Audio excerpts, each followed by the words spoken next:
If you haven't been down to the Ferry coffee shop recently, now's a great time to rediscover it right by the Thames at Ferry Point at Shepperton Lock. It's one of those places that makes you slow down a little. Great coffee, tasty food, freshly made cakes, and a riverside setting that feels like a small escape without leaving Shepperton. It's perfect for a client meeting, a midweek catch-up with a friend, or simply somewhere to sit with a coffee and watch the river go by. If you're planning a coffee this week, make it by the river. Head down to the Ferry coffee shop at Shepperton Lock and see what you've been missing. You can find opening times and more details at ferrycoffeeshop.com. We had a lady spent over £1,000 on the wish list. Her dad had given her £1,000 to spend however she wished, and that's what she wanted to do. That's Gemma Nelson talking about just one example of how generous Shepperton and the wider community can be towards the Swan Sanctuary. And once you hear this episode, you'll understand why.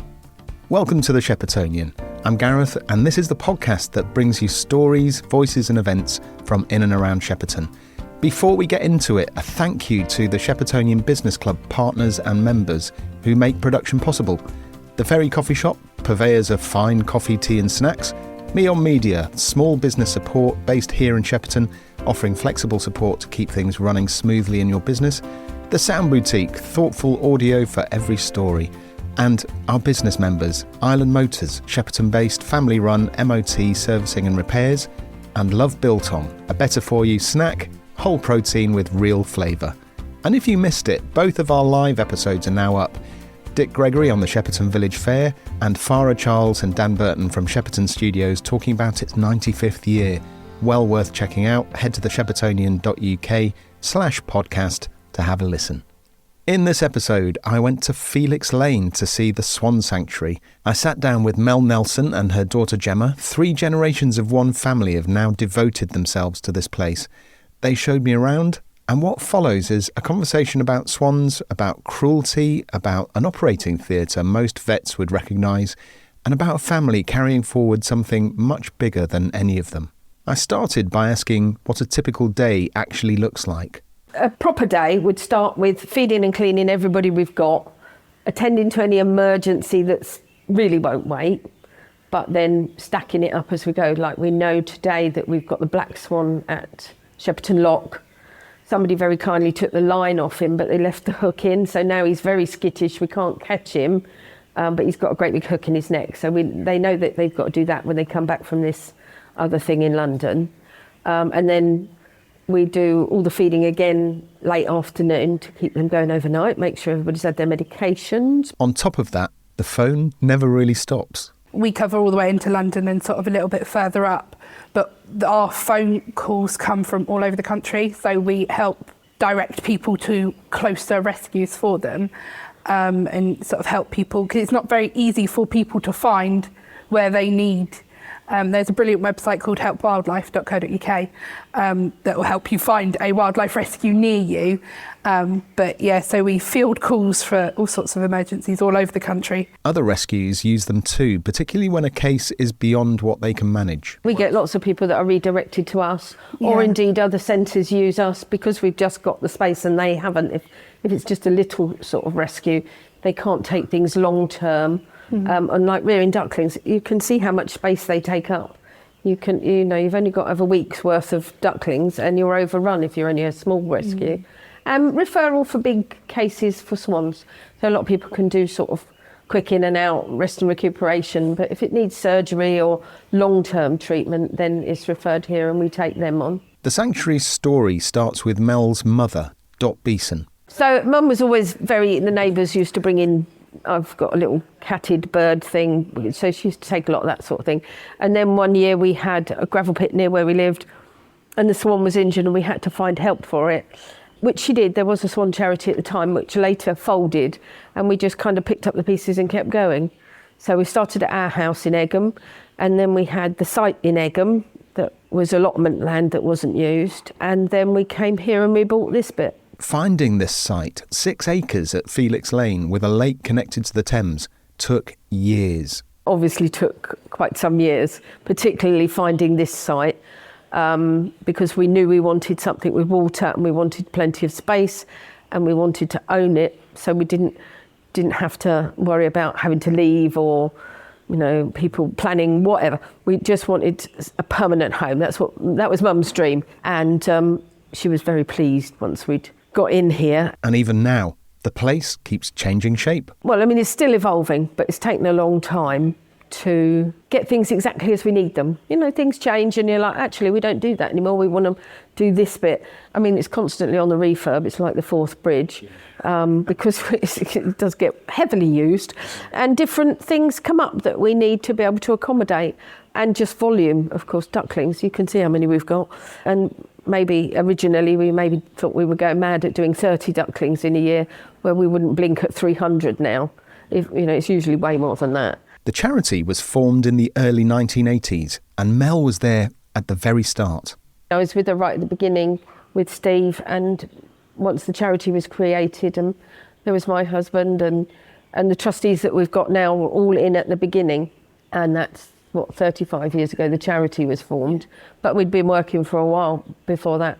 But that was just, hers and our collective idea that we wanted to do the best. There was so much awful things happening to swans and water birds, and somebody needed to correct that, and the aim is to pick them up, sort out whatever it is that's gone wrong in their lives, whether we've caused it or whether some horrible accident or whatever, to get them back to their life and get on with it.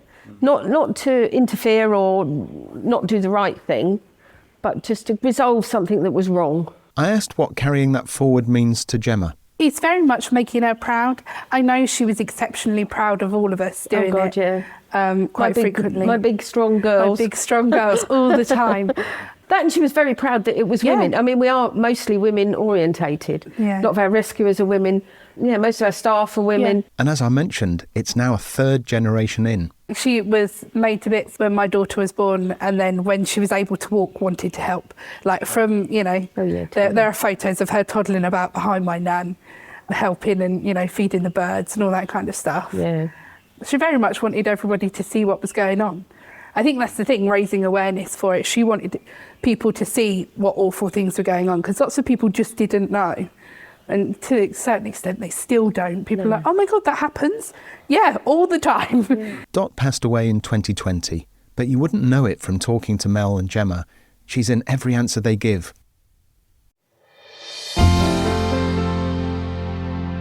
If you're running a small business and feeling stretched, this might help. Meon Media is a small business support partner based here in Shepperton, offering flexible support to help you stay organised and keep things running smoothly. They can manage your inbox and diary, handle client communication, take care of invoicing and follow-ups, and help with day-to-day admin. All of this can be tailored to what you need each month. It's like having a reliable extra pair of hands without taking on a full-time employee. To find out more, visit meonmedia.uk or email danielle@meonmedia.uk.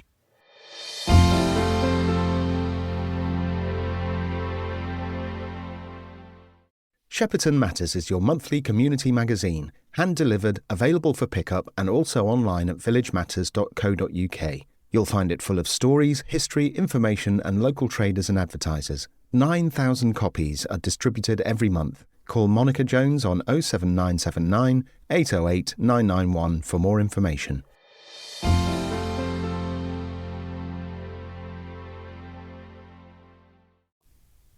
What's actually happening to these birds day to day? Fishing tackle is a big issue, sort of in ponds and that. Not necessarily from the fishermen even, no, because a lot of the reports we get come from fishermen.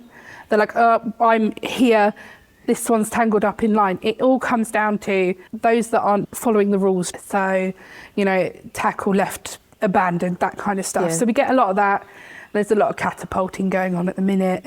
And then there's what they do to each other and to themselves. This time of year, they're very aggressive and they're all got an opinion. Yeah. And they're perfectly capable of killing each other or somebody else or somebody else's children. Chasing everybody off in the weather that at the minute that is so changeable.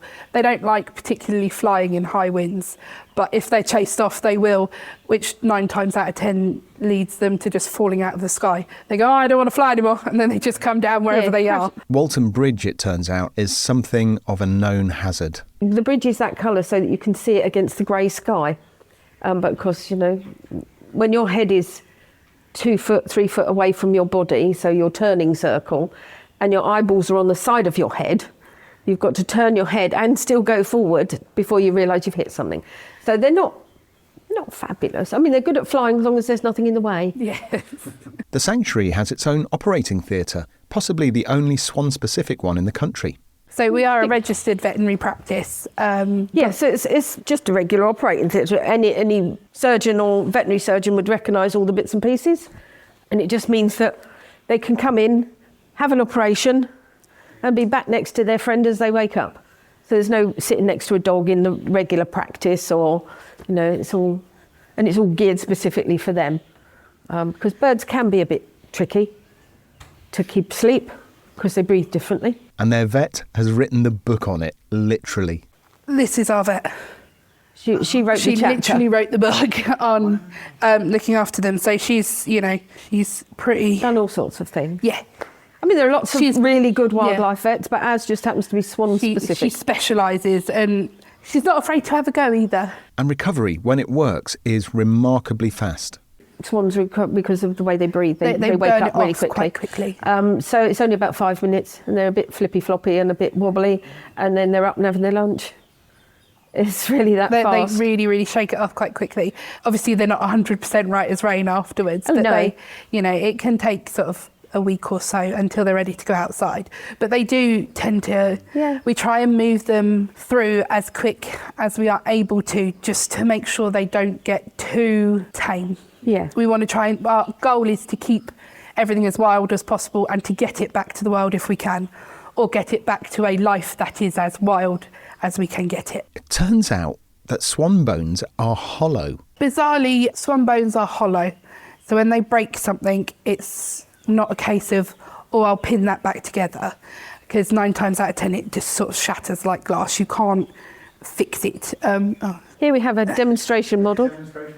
So It's actually the real thing. this is the real thing. We had to get permission from the King's Swan marker to get it done. But when they break sort of these bones, because they are hollow, they sort of shatter. So there's no putting it back together. No, because it's a 10,000 piece jigsaw. Yeah, it's not going to work. And even if you do get it back together, that particular bone isn't going to be capable of flying. No, really, it's going to be too heavy by then. Too heavy and won't work. So we tend to amputate, and we amputate. Where does she take it off? Mid-top one. Mid-top with this one? Yeah. She takes it off there. That's Just actually above quite the a quick elbow. turnaround. Because you're left with not a dead swan. We've got the lake that we can facilitate it. So they live with us for the rest of their lives, where they're fed twice a day and as wild as we can make it. But when amputation isn't an option, the decision to end a life is never taken lightly. There is an entire committee that forms before anything is put to sleep. Yeah, it's a big decision. We don't. All of us are involved, and we go, you. There has to be a big conversation, yeah. as there should be if you're ending something's life. Yeah, we don't take it lightly. It's not something that Some things are utterly obvious. Yeah. But usually, even that still takes a bit of a two of committee us meeting. Are you sure? I assumed the sanctuary's reach was mostly local. I was wrong. So we've got Danny in Guildford. Yeah, he does down as far as Portsmouth and Yep. We've that got way. Leanne over at Exeter. Yeah. We used to have a chap in Wales. He's retired now, but He does still go out. He does still go out for rescues. He's retired in the sense that you need me to do something. Okay, I'll go do it. Yeah. So Wales, we act as a sort of a referral centre. So we take them from all over the place. We've had swans in from Kent. So yeah, the lower half of the UK, I think, covers it, doesn't pretty it? much. Well, I mean, Jill went to Scotland for one, so Yeah, she did. she's a bit like that. But she covers most of London, but she can't help herself. Yeah. I mean, if we can help, then we will. Yeah. If you want to transfer something down to us, go for it. Yeah, I mean, that's how we work. Newcastle Pause for Thought send things to us. Northampton send things to us. We're talking about big cases or long-term disabled or something like that. And there's a sister charity they work closely with too. There's Swan Lifeline in Eton. Yeah. We work closely with them. They're a smaller setup. They haven't got as much space as us. So they're transferring a spinal injury. So that's going to be a long term that could take sort of we don't expect to see any improvement before 6 weeks. Right. We've got a therapeutic laser we use that helps sort of bring everything back to life, as it were. I asked what kind of person ends up volunteering here. All of them are passionate. Yeah. Like all not, of them. Not in an odd way, just No, passionate in yeah. that they really feel a conviction that we should be putting these things right. Somebody else Yeah. has done this and we need to fix it. Yeah. And actually, the best thing about a lot of our rescuers is they are purely in it for the birds. They don't care about the politics, and that's what makes a really, really good rescuer, is they don't care about the politics that, oh, he said, she said, going on around them. They are in it for the bird, and if they can help the bird, they will. They don't worry about the politics going on. Like a lot of charities, they lost volunteers during the pandemic, and they haven't fully recovered the numbers since. We lost a lot of volunteers during COVID because they were all older people that, were then weren't allowed out. weren't allowed out. But, a lot of our volunteers that were local, weren't they? Oh, yeah. It's something we need to build up again. Yes. But very keen for some new volunteers and that kind of stuff. yeah, it's always, we have to run them through Sally because she's our supervisor and she supervises everybody. Our vet used to give talks and she always said, if you don't take anything away from this except one thing, it's take our phone number. Because if you're in doubt, give us a ring. Because, we can either reassure you, no, that's fine, madam, he's supposed to do that. Or we can find somebody that can help you, either us or somebody nearer or, that's And we really the most important thing. Don't mind giving advice, even if Absolutely you feel not. a bit silly because we've gone, oh, no, they sit like that all the time. Like for us, we'd rather you ring and it not be a problem than you not ring and there is a big problem. And if you'd like to support them directly, money is always useful, but so are everyday items. We use sheets, towels and blankets. We do, and we've got an Amazon wish list that sort of has our most used items, things that we always happy to receive. And people are incredibly generous on that, to be honest. Yeah, we had a lady spent over £1,000 on the wish list. Her dad had given her £1,000 to spend however she wished, and that's what she wanted to do. I asked what it's meant to become part of the Shepperton community. Oh, I think it's lovely. I think the people are really, I think they're quite proud of us. And we certainly feel like part of the community now. Yeah. We've got areas around Shepperton that are repeat offenders for swans, and the people that live there know to ring us. Yeah. There's a particular house up the road that always gets a swan in their garden. Sorry. Fordbridge Park. Fordbridge Park, they've always got a swan. I've got a swan in there. Oh, yeah, go in. Give me a minute. They're like, yeah, all right, which bit are you in? And they're all really lovely. And I think because they're an older community, I think they quite like the excitement of having to ring us and they will come out and look and they're, oh, is he all right? What will happen? Yeah. So they're really good. And actually there's a lady up there that looks after the hedgehogs too. Yes. Which comes in handy because we have the odd hedgehog. Yeah. But I think it's just nice to be part of the community.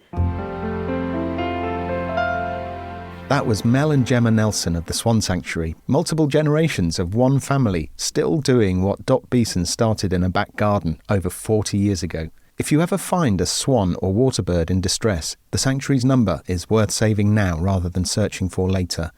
01932 240 790. And if you'd like to support them, you'll find their Amazon wish list and volunteering details at theswansanctuary.org.uk. Thanks as always to the partners and supporters backing the Sheppertonian through the Business Club, the Ferry Coffee Shop, Meon Media, the Sound Boutique, Island Motors and Love Built On. Their support keeps this podcast rooted in the community. I'm Gareth, this has been the Sheppertonian, and until next time, I'll see you around.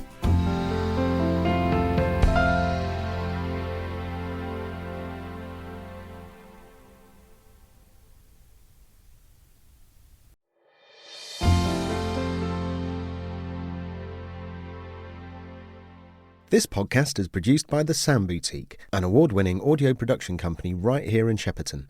It produces music for TV and brands, it fixes problem audio for a variety of clients, and yes, it produces podcasts like the one you're listening to right now, as well as providing training for people who want to produce their own. If you'd like help with anything from music, problem audio, or if you'd like your organisation to start a podcast, you can contact the Sound Boutique at the email hello@thesoundboutique.com or via the link in the show notes.